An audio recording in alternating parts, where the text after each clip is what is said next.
only the king of BJP. मैं हैरान हूं, मेरे आइडियल जिसको मैं क्रांतिकारी शहीद कहता हूं, वो शहीद आजम भगत सिंह जी। शहीद आजम भगत सिंह जी की फांसी गलत की गई थी, गलत। मुझे नहीं पता यहाँ से बोलना चाहिए कि नहीं बोलना चाहिए, परंतु उस वक्त के देश के अग्रणी कांग्रेस के नेता अगर चाहते तो भगत सिंह जी की फांसी टल सकती, नहीं टली गई, नहीं टली गई। उनका एक ही था कि ये श्रेय हमें मिले, हमें मिले, सिर झुका के चलते ही मिले। उनको बहम था सिर झुकाते से शायद आजादी मिल जाएगी, परंतु वो श्रेय नहीं दिया गया। हमारा चंद्रशेखर आजाद, उनको गोली किसने स्वीकृति दी? मैं हैरान रह जाता हूँ अगर आप इतिहास पढ़ोगे तो। जब उनसे गोली लगती है तो उसे आधा घंटा पहले इलाहाबाद में पंडित नेहरू के घर जाते हैं, उनसे झगड़ा करते हैं। ये रिकॉर्डेड बात है, ये रिकॉर्डेड बात है।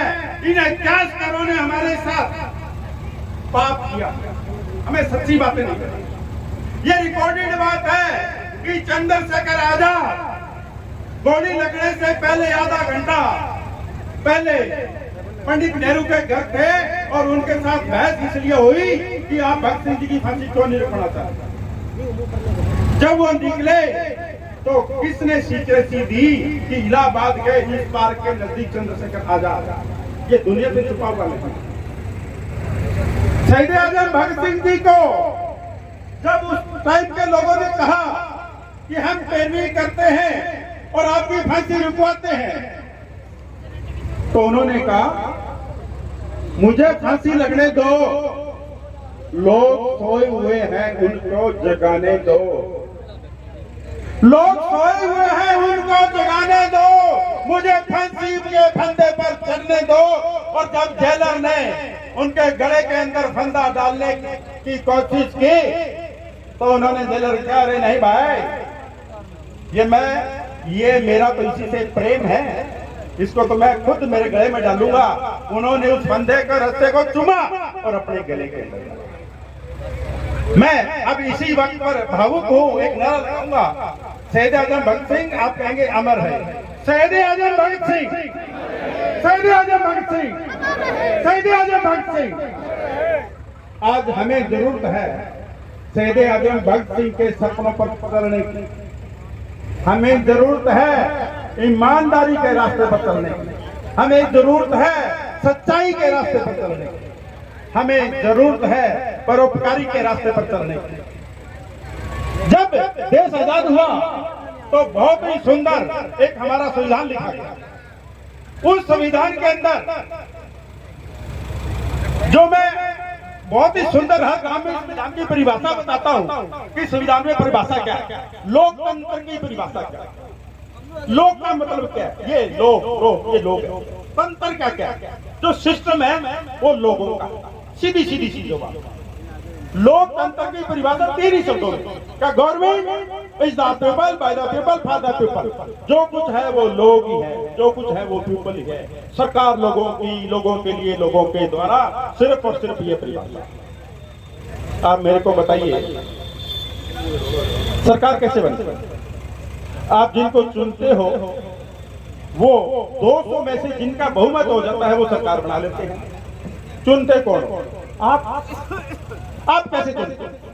वो आपके घर आता है, झोली मांगता है, मुझे आपका वोट दीजिए, झोली भिक्षा मांगता है, भिक्षा, एक एक वोट के लिए आपका बनने वाला एमएलए। और चुनाव कमीशन ने उस दिन को मतदान दिवस डिक्लेयर किया हुआ। मतदान दिवस का मतलब क्या? एक ही कि आपको मत यानी वोट का दान देना है, दान। तो आपके दान से जो व्यक्ति विधायक बनता है, क्या उसमें घमंड आना चाहिए? आना चाहिए क्या?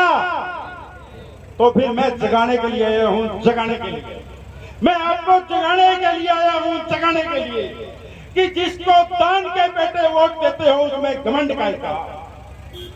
ये यहाँ पर आर्ट की दुकानों की तरह विधायकी चला रहे, क्यों रहे?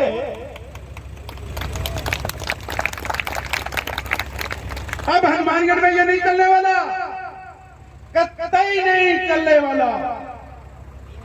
ये आर्ट की दुकान नहीं है, पहले मैं, फिर मेरा बेटा, फिर मेरा पोता। ये आर्ट की दुकान नहीं है। और निश्चित रूप से कौन कितनी बार चुनाव लड़ना चाहता है इस पर मैं कमेंट्स नहीं करूंगा, परंतु मेरा एक वादा है और मैंने पार्टी से भी कहा। मेरे से पूछा गया कि आपका विजन क्या है, मैंने मेरा विजन दिया। मेरा विजन यह है कि अगर लोग मुझे चुन लेते हैं तो लोगों को, पहली बात तो यह, मुझे चुन लेते हैं तो मेरी कोई जाति नहीं, मुझे चुन लेते हैं क्योंकि चुनने वाले दान के बेटे मुझे सभी जातियों के लोग वोट देंगे तब मैं जीतूंगा।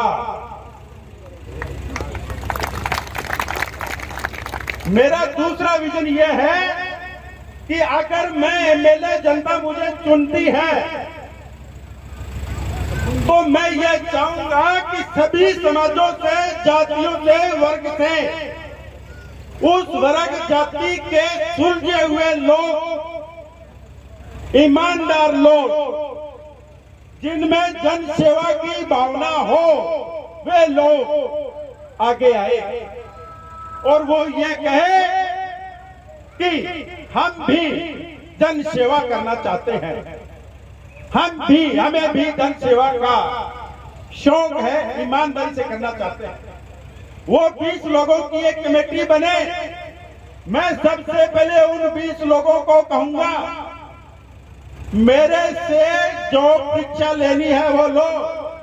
मैं मेरी जिंदगी के अंदर ईमानदार रहा हूं, ईमानदार हूं और ईमानदार रहूंगा।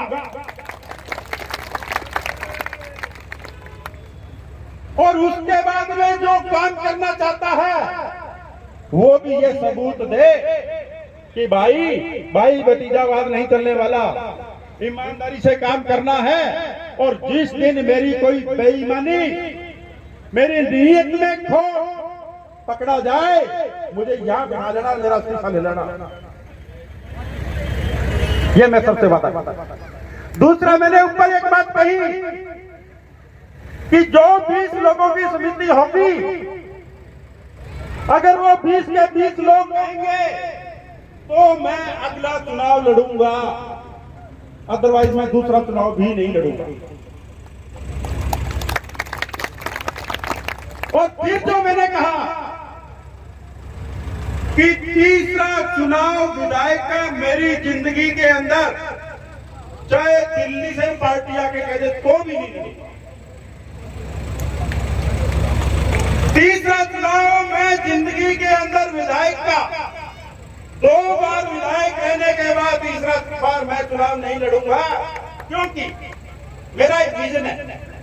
अगर मेरा यह सपना है कि मैं इस तरीके से भय और भ्रष्टाचार खत्म कर सकता हूं, मैं इस तरीके से ईमानदारी की राह पर हर आदमी को ला सकता हूं, मैं इस तरीके से इस कलेक्टर और एसपी को उसकी मर्यादा में बांध सकता हूं और उनको कह सकता हूं तुम जनता के नौकर हो, नौकर और नौकर की तरह रहना होगा।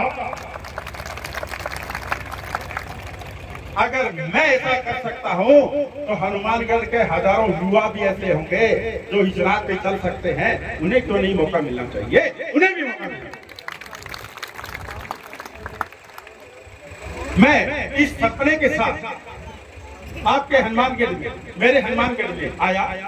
आपको बहुत लोगों को नहीं पता होगा, मैं 18 वर्ष यहाँ सरकारी वकील हूं और अभी वकीलों ने, जिसमें सभी जातियों के वकील हैं, प्रस्ताव पास करके सर्व समिति पार्टी को दिया कि अगर इनको टिकट मिलती है तो हम निजी राजनीतिक विचारधारा से ऊपर उठकर इनका समर्थन करेंगे। वो वकील क्यों समर्थन करना चाहते हैं? एक बात कि एक तो ये अपनी ईमानदारी का इसकी वही गारंटी है। दूसरा मेरी एक चीज रही है, ये झगड़े है ना, या तो हस्बैंड वाइफ के हो गए, या भाइयों के चाचा ताऊओं के अंदर हो गए, ज्यादा यही झगड़े लगे। तो ये झगड़े अदालत में क्यों चलते भाई, घर में क्यों नहीं चलते? और मैंने आपसे अदालत में क्यों चलते, घर में क्यों नहीं चल सकते? अरे क्यों लोगों के आगे हाथ जोड़कर खड़े रहते हो? जरूर। इसलिए मेरा यह मानना है कि सामाजिक पंचायतें हमारी मजबूत होनी चाहिए, हमारी सामाजिक पंचायतें मजबूत होनी चाहिए। एक बात कहता हूं,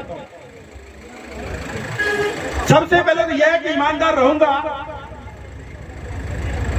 तो यहां किसी की हिम्मत नहीं होगी कि कोई भी सरकारी कर्मचारी अधिकारी की वो भ्रष्टाचार के हाथ पर चल जाए, कोई नहीं। भ्रष्टाचार के बाद में जो मेरी प्रमुख एजेंडा रहेगा वो रहेगा नशा मुक्ति।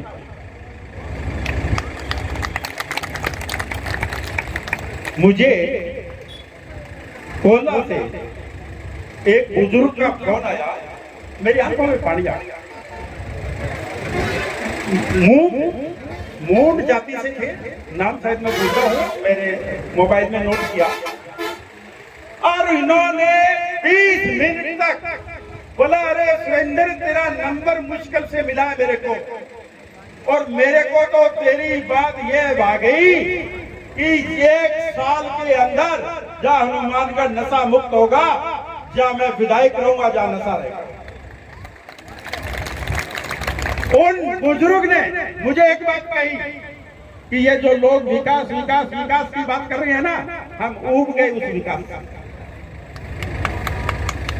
क्या करेगा वो माँ बाप जिसका 20 साल का बेटा नशे की गोलियां खाता है, नशे के इंजेक्शन लगा, क्या अच्छा लगेगा उसको विकास? हमारा सबसे पहले धर्म यह होगा कि नशा मुक्त करना। एक बात बताओ, अखबारों में पढ़ते हो कि पाकिस्तान से ड्रोन आता है और वो पैकेट गंगानगर की सीमा में डाल जाता है, तो वो पैकेट वहां से चलकर यहां तक कैसे पहुंचता है भाई? हवा से तो नहीं पहुंचता ना। हमारे लोग लेके आते हैं, हमारे युवा साथी लेके आते हैं। हम उन युवा साथियों को हमें पकड़ना होगा, हमें समझाना होगा और उन्हें राह पे लाना होगा। और अगर वो आराम से राह पर नहीं आए तो ये कानून के शिकंजे मेरे को बहुत अच्छी तरह से आते हैं, एक एक को राह पे लाना होगा।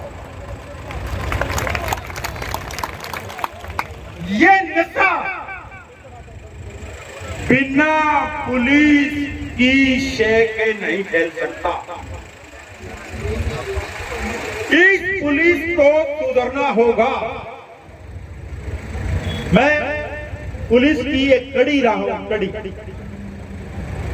पुलिस को यह पता होता है कि किस घर के अंदर झगड़ा होता है, किस घर के अंदर कौन रोज दारू पीता है, किस घर के अंदर कौन आता है, सारा पुलिस को पता है। तो क्या पुलिस को यह नहीं पता होता कि कौन है गैरिया नशा लेके कौन आता है? पुलिस को पता होता है। उसकी बहुत मजबूरियां होती है, कोई पकड़ते हैं तो फोन आता है, ये हमारा है, इसको छोड़। ये बड़ी समस्या है पुलिस के साथ। हम जिस राह पे चलेंगे कि भाई इसमें कोई समझौता नहीं, चाहे किसी का बाप और चाहे बेटा, जो इस कड़ी में आ गया वो तो दंड भुगते ही भुगते। हमने हमारे युवाओं को बचाना है, हमने हमारे देश की इस ऊर्जा को बचाना है। ये मेरे एजेंडे रहेंगे और ये आपका विश्वास, ये आपका जो मेरे को इतनी 3 बजे से लेके अब तक जो आपने मेरे पर ऊर्जा बरसाई है, शक्ति दी है, इसके बल के ऊपर ये विश्वास रखूंगा कि पार्टी भी हनुमानगढ़ के साथ न्याय करेगी और वो सिंबल देगी। और सिंबल देने के बाद में आप मुझे जिताते हो तो 200 विधानसभा क्षेत्रों के अंदर हनुमानगढ़ का नाम होगा। 200 लोगों से आवाज आएगी कि विधायक हो तो हनुमानगढ़ जैसा। मेरी बात यहाँ समाप्त करता हूँ और मैं निवेदन करूंगा मेरे आदरणीय प्रेम जी भाई साहब से, मेरे को दिख नहीं रहे,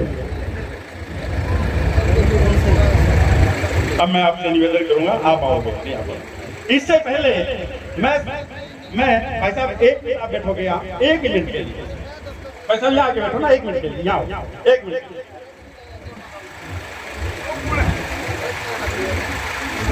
एक तालियां प्रेम जी भाई साहब के। मैं सबसे पहले यहाँ पर साथ सब आए, बहुत लोगों को मैं जानता भी नहीं, किसी ने किसी को कहा और नाम सुना, ये लगा कि हाँ जहाँ ये आप आए। मैं उसी कड़ी के अंदर सबसे पहले मैं यहाँ जहाँ बैठे हैं वहाँ पर यहाँ गौशाला की स्थापना और गौशाला के प्रबंधक यहाँ है सुग्रीव जी बेनीवाल। सुग्रीव जी बेनीवाल के मैं घर गया, मेरे मित्र अनिल जी बिरला ने मुझे इनसे मिलवाया और पहले ही दिन ये कहा कि हम तो आपके बातों से मतलब है, मुझे इससे कोई मतलब नहीं है कि मैं जाट हूं राजकुमार। ये मेरे लिए बहुत बड़ी बात थी कि हम तो आपके भाव के दोस्त, हम तो आपके विचारों के दोस्त। उसके बाद में मैं स्वागत करूंगा मेरे मूल पिछड़ा वर्ग के विभिन्न समाजों के, हमारी कुमार समाज के मनीराम जी कारगवाल साहब, जो इस उम्र के अंदर पिछले 15 साल में मैं देख रहा हूँ गली गली समाज सेवा में लगे हुए हैं और उन्होंने अथाह मेरा सहयोग किया। आए उनका स्वागत करूंगा। मैं स्वागत करूंगा चिंपा समाज के श्री हनुमान रतन जी का, चिंपा समाज के अध्यक्ष का मैं स्वागत करूंगा। सुतार समाज के अध्यक्ष श्री मांगेराम जी सुतार का मैं स्वागत करूंगा। भाट समाज के अध्यक्ष का, जिन्होंने एक बात कही, सबने एक बात कही कि इस बार हम भी चाहते हैं कि हमारे इस अति पिछड़ा वर्ग से कोई आए। मैं निश्चित रूप से 36 कौम के आशीर्वाद से विधायक बनता है, परंतु एक वर्ग वो भी है जो ये उम्मीद करता है कि हाँ हमारा मैं उस वर्ग सबसे पहले यह मुहिम मैंने, मुझे यहाँ पर मेरे दोस्त कोई 4-5 महीने 2 महीने में नहीं होती, श्याम जी मूल बार संघ अध्यक्ष रहे हुए हैं पीली मंगा। ये लोग मेरे साथ ऐसे जुड़े और जहां बता रहे हैं कि आप भूल जाओगे, ये होना ही नहीं चाहिए कि यहाँ पर जाति की वोट कितनी है, ये होना ही नहीं चाहिए। इस आदमी के भाव कितने मजबूत हैं, कितने गहरे हैं, उस आदमी को टिकट मिलना चाहिए, उस जाति की वोट चाहे 100 भी नहीं। ये व्यवस्था मैं सभी को निश्चित रूप से, इनका नाम भी मैंने इसलिए, सबका नाम मैं नहीं ले सकता यहाँ पर, सबका नाम मैं नहीं ले सकता, मैं माफी भी चाहूंगा। पर जिन लोगों ने पहले ही दिन मेरे के ऊपर छतरी की छाया की, मैंने उनका नाम लेना मुनासिब समझा। अब मैं निवेदन करूंगा प्रेम जी भाई साहब से, मैं एक बात बताऊं, उन्होंने भी मेरे भाव समझ के, और एक बहुत बड़ी बात, जब प्रेस कॉन्फ्रेंस में हम बैठे तो प्रेस वालों ने मेरे से पूछा कि बाकी तो सारी बात थी, ये प्रेम जी कैसे आ गए, ये प्रेम जी आपके साथ कैसे आ गए, प्रेम जी कैसे आ गए। प्रेम जी का प्रेम पूरे हनुमानगढ़ पर रहा और मेरे पर अथाह प्रेम रहा है, इनका आशीर्वाद बना रहे। मैं निवेदन करूंगा वो अपनी बात आपके सामने।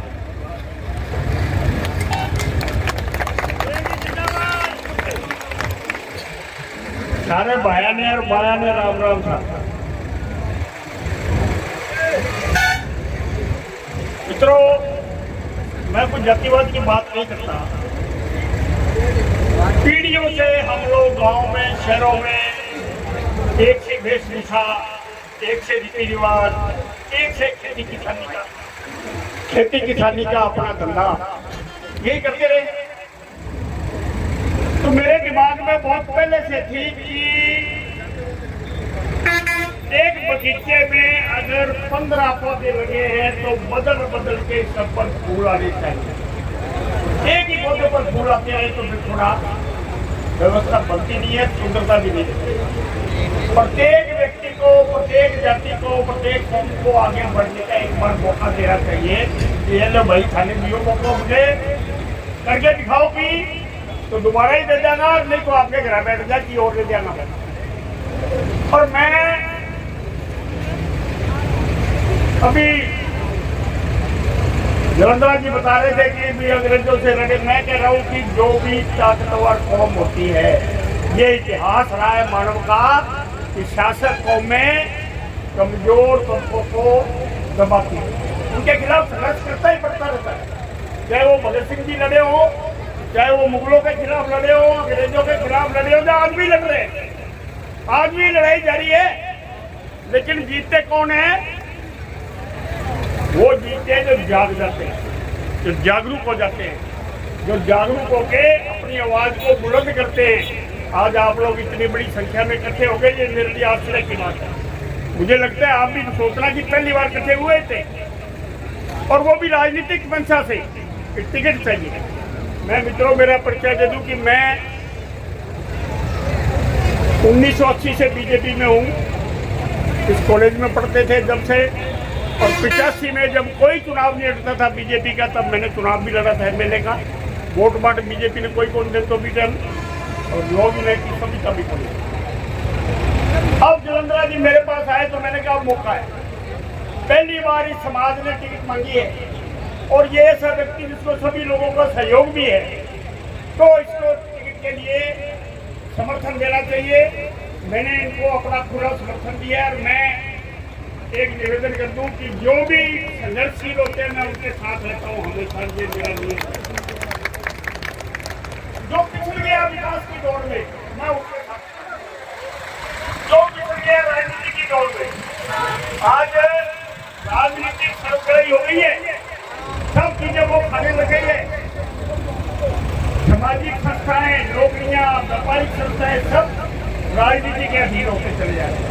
इसलिए मैं ज्यादा नहीं कहूँगा, लेकिन एक निवेदन करूँगा, सुरेंद्र जलंधर जी की ये टिकट भी मांगे और टिकट मिल जाए तो सबका सहयोग, लेकिन इनको कामयाब करें, फिर हम दिखाएंगे कि ये भी कुछ कर सकते हैं, और ये मौका मिलने की बात है। मित्रों बड़ी अच्छी बात है कि आप सामूहिक रूप से गाँव से डाली से आए हैं, और संघर्ष ताकतवर लोगों से, लेकिन ताकत सिर्फ वोट की होती है, और वोट आपके पास है। वोट की ताकत से आप बड़े बड़े सूरमाओं को पराशाई कर सकते हो, और हमने किया है, पहले भी किया है, अब भी करेंगे।